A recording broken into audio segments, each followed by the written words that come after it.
Hello again, class. Doing another screen share here for Friday. So the first thing that you'll need to have out is your Iowa caucus document, and we're working on day 4. Yours probably does not say day 4 Friday, but we're working on day 4 here. You're going to be learning about organizing interest groups and the electoral process. So just interest groups in general and the electoral process. So I'll be going through this PowerPoint right here that I already have up. You can again put this video side by side your questions. You're going to be answering questions 1 through 8 today. So as you see right here, I'll just kind of scroll down. 1 through 8. We'll get you to right here, and then after the video you're going to research an interest group of your choice and answer the questions here. So you can see you have a lot to do. You'll have to get to work right away and stay busy. If you have questions, you can email me. So we'll just go ahead and jump right in. So interest groups and the electoral process. First of all, we'll kind of go through this opening scenario. The state legislature in Iowa has just passed a law changing the minimum age requirement to get a driver's license in the state of Iowa to the age of 21 years old. So Governor Branstad's debating whether to sign the bill into law, but has first agreed to hear input from Iowans before making his decision. So we're not going to discuss it as a class, but I just want you to think about these things yourself. So who does this decision affect? How does it affect them? Do you support or oppose the law? And what could you personally do to convince Governor Branstad to agree with you? So moving over here to the green box, which do you think would be the most effective in this scenario? Do you think working individually to convince Governor Branstad to agree with you, or do you think working in groups would be a better idea? Who do you think you could get to join your cause, whether you agree with it or not? Who might support it? Who might oppose it? And what things can your group do to convince the governor to agree with you? So this is all to kind of just get you to start the thinking process about interest groups, because you may want to start an interest group in order to convince Governor Branstad to agree with your idea, right? So let's move on to question number 1, which is the purpose of an interest group is, and that answer can be found right here, to promote specific issues, interest to the public and policymakers to support their agenda. All right, so number 2 says give an example of an interest group and the issue that they support. So they give you some examples right here, 3 bullet points. So they give you the NRA, and the issue that they support would be Second Amendment rights. The ACLU, the issue that they support would be protection of civil liberties. And the National Organization for Marriage. All right, so in order to answer number 3, you have to copy and paste all 3 of these YouTube links into your browser, watch them, and then number 3 says, what similarities do you notice between the 3 different interest group ads? So as you're watching them, think about how they're alike, and that's how you're going to answer number 3. Right, so then you can pause this, and you'll actually have to go back to your actual document, open this up, and then go to these. You won't be able to copy and paste from my video. Some of you will try that, and it won't work. So you actually have to go back to your document and open up the actual PowerPoint that I'm using. All right, so you can pause it and go ahead and do that to answer number 3. So we'll move on to number 4. What are the 4 things that determine an interest group's effectiveness? Which is the most important and why? So you have to think about which is the most important on your own, but the four things that determine an interest group's effectiveness are the size, the membership, their organization, and the money.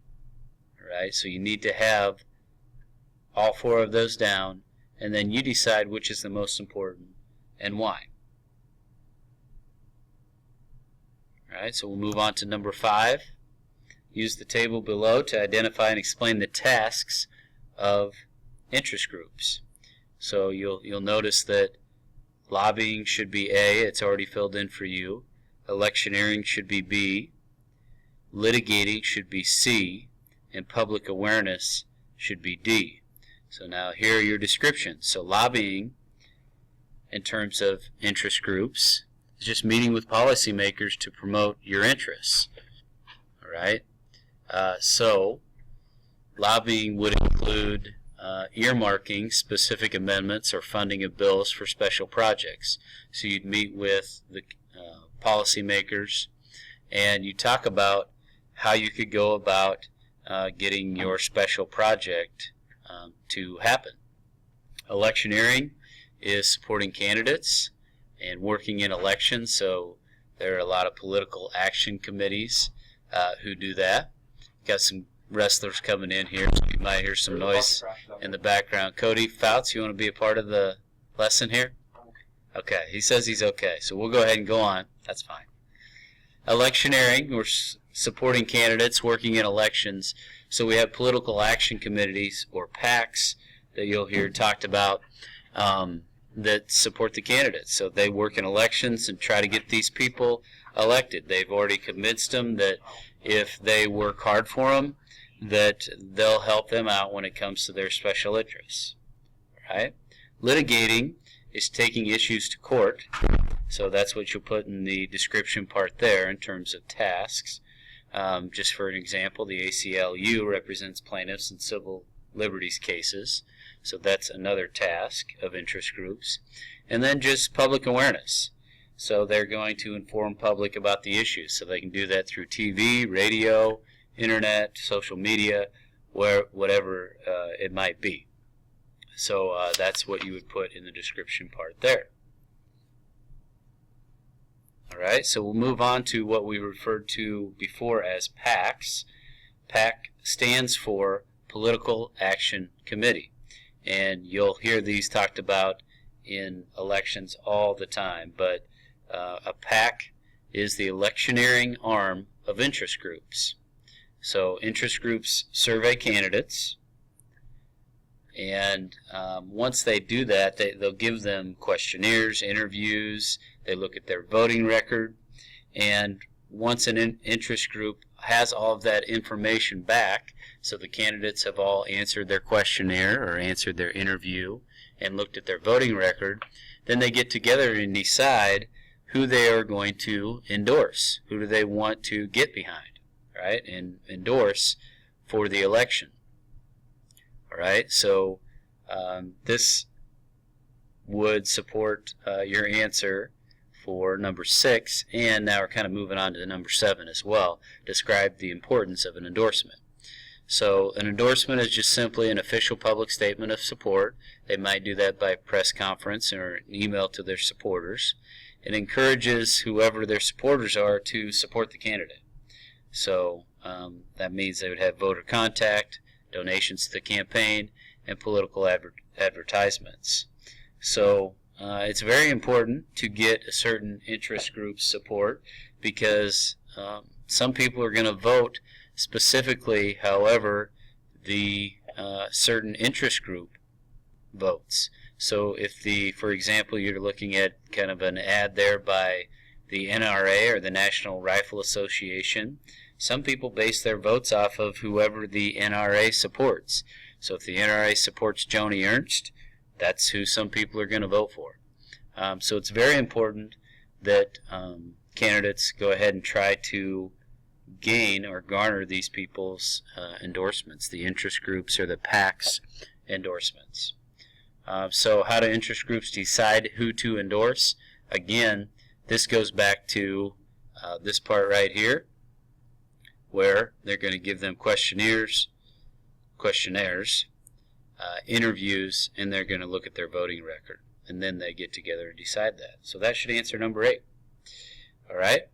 So we'll just kind of look at the rest of the PowerPoint, even though you're not answering a whole lot more with it. So the issue endorsement, again, it promotes an issue instead of a candidate, or attacks a candidate who does not support interests. So sometimes PACs will go out and put a positive ad or commercial on TV, right? So they'll promote the issue and do a good job of promoting their issue and including their candidate in that issue. Or they may attack a candidate who doesn't support their issue, right? So they might put out a negative ad about someone. So for example, you're looking at one right there that is kind of a negative ad towards Jeb Bush, right? So that does it for this part of the screen share. I'm just going to direct you now, once you have number 1 through 8 done, and you should have number 1 through 8 done, now you're going to pick one of the interest groups,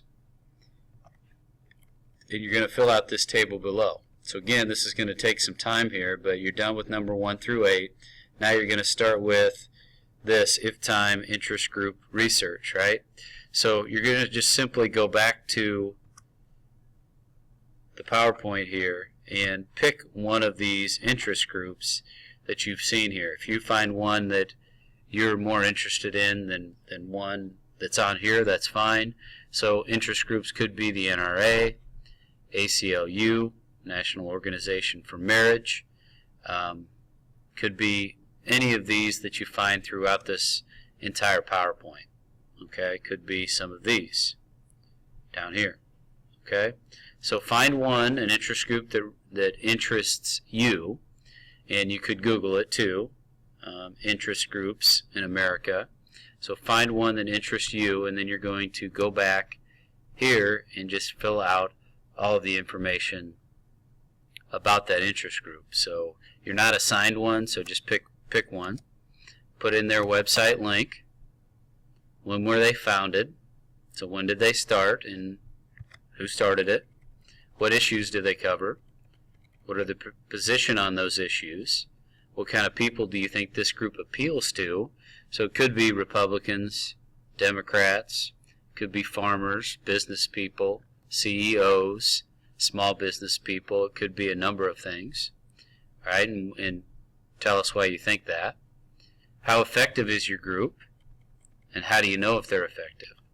All right, so you're filling out this table right here, researching an interest group. Okay, so again, if you have questions, email me. And again, this screen share, I'm not sure how long it is, but it's going to take a certain amount of time to get through it, and then you're going to have to fill out this table right here. So you're going to have to work quickly. Make sure that your assignment is done or almost done. I may give you a little more time when it comes to Monday to finish the assignment, but it's not going to be more than probably 10-15 minutes at the beginning of class on Monday. So good luck. Again, email with any questions.